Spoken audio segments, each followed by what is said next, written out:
Bonjour, mon nom est Stéphane Robichaud et je suis CPA-CA. Cette nouvelle série de capsules a pour but de vous informer de façon générale de divers sujets liés à la fiscalité et aux affaires. Aujourd'hui, je me propose de discuter du crédit d'impôt pour personnes aidantes.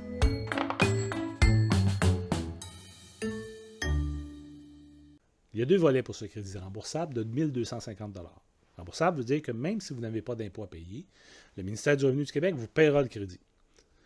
Le premier est pour les personnes aidantes prenant soin d'une personne de 18 ans ou plus qui est atteinte d'une déficience grave et prolongée.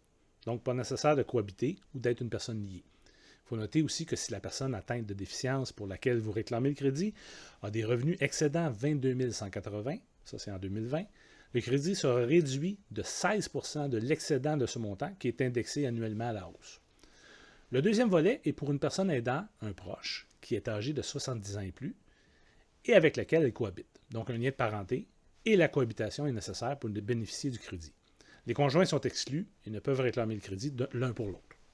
La notion de cohabitation n'est pas ponctuelle. C'est-à-dire, ce n'est pas le moment de la cohabitation qui importe, mais bien la durée qui doit être de 365 jours.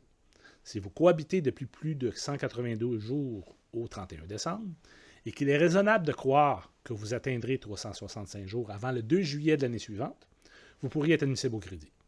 Notez aussi qu'il n'y a pas de réduction liée aux revenus de la personne aidée. Donc, le crédit de 1 250 $ n'est pas réduit par les revenus de celui ou celle-ci.